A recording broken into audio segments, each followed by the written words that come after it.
Good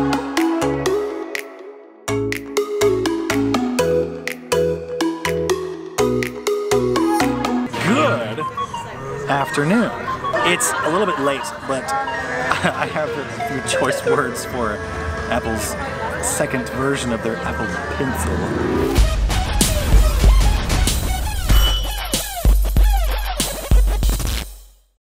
There was an article by Techno Buffalo that said, Apple Pencil 2, bad news if you currently own an iPad Pro.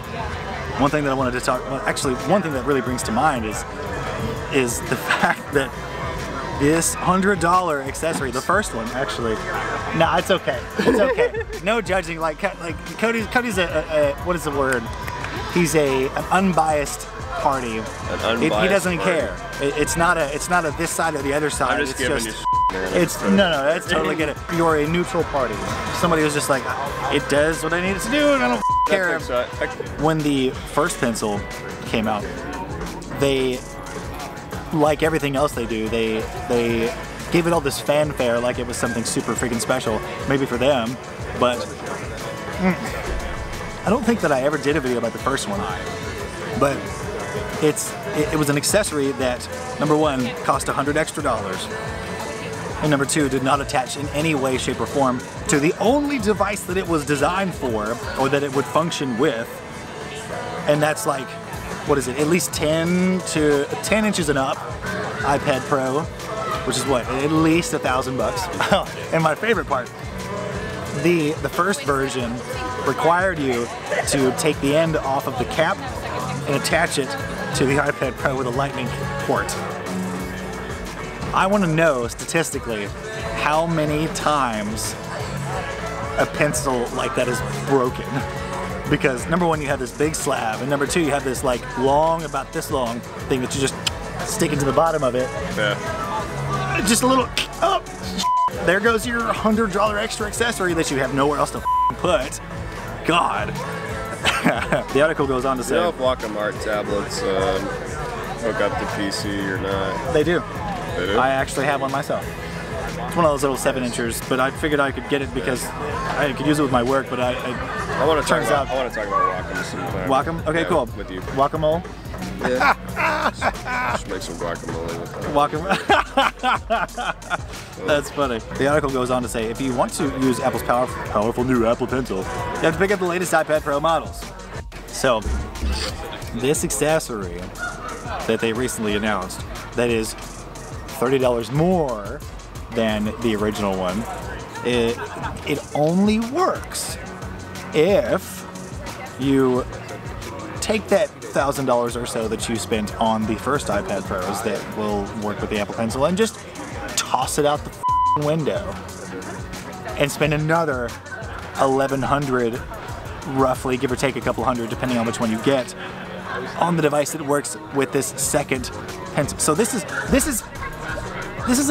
oh my god, it pisses me off. This is something that is $130 extra that will only work if you get the new iPad Pro. So in effect, this accessory to use costs easily $1,250 bucks. And let me, like, it's not like some magical, although way they actually use that word. Hold on.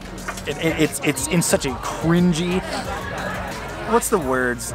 It's just cringy as Okay, this is from Apple's website. They said, the new Apple Pencil starts charging when you place the flat part on the right side of your iPad Pro.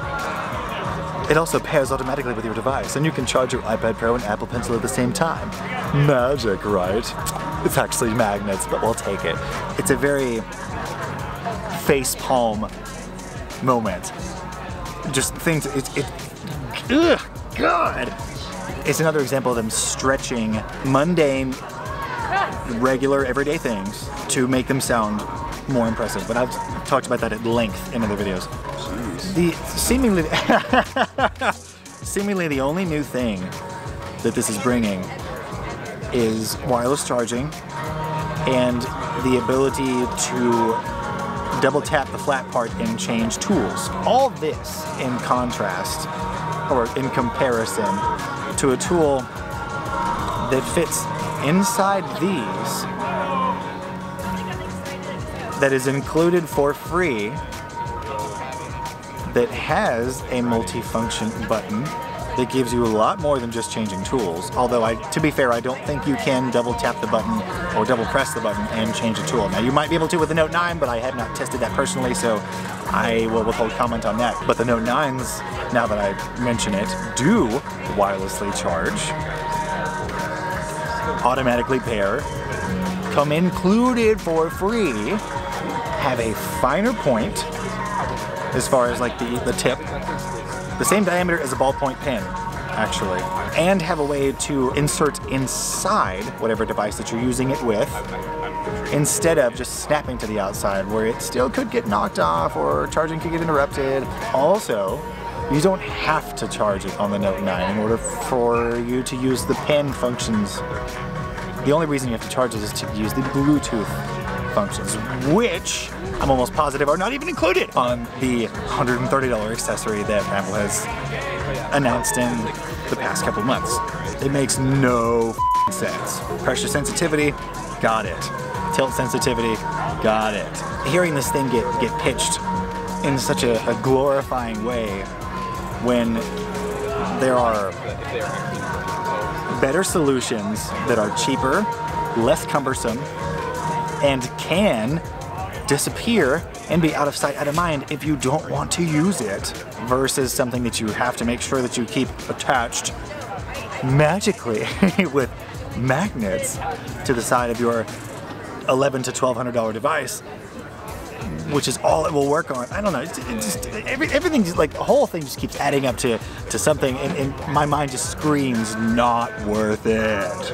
A replacement S Pen for either these or Samsung's tablets, $50 tops, maybe 60 depending on where you go. I've seen S Pens for $25. Unless you're already trapped inside Apple's ecosystem, if you need a computing device with a big screen or even a big-ish for a phone display, it makes absolutely no sense to drop $1,200 to $1,500 just so you can use this white stick that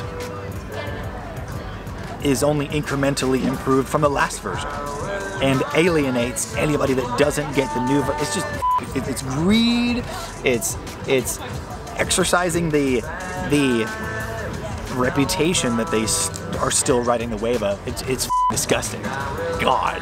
And with that, I'm gonna thank the Scotties on Patreon, the ones paying $10 or more per month, and those are Stuart Glover, Kyler, Robert Bitter, Miguel Nunez, Jatinder Lal, Anthony Jackson, Eric Price, Stephen Nichols, Nick Hawks, Spidget, Sin O, Unid Omega, and Christopher Caswell. I stay with my Scotties. My Scotties on my board. I ride with them. And I put that on the generation. And also the Super Beamers, the ones that pay $5 or more per month. There is Greg Stockton. And last but not least, they are the Beamers, the ones that pay anywhere from $1 to $2 a month. And those are Encrypted Bunny, Roman Van Rookhuizen, Nicholas Clark, David Larson, and Elixir. Keep writing and being skeptical of how much money you spend on that stuff, and stay beaming.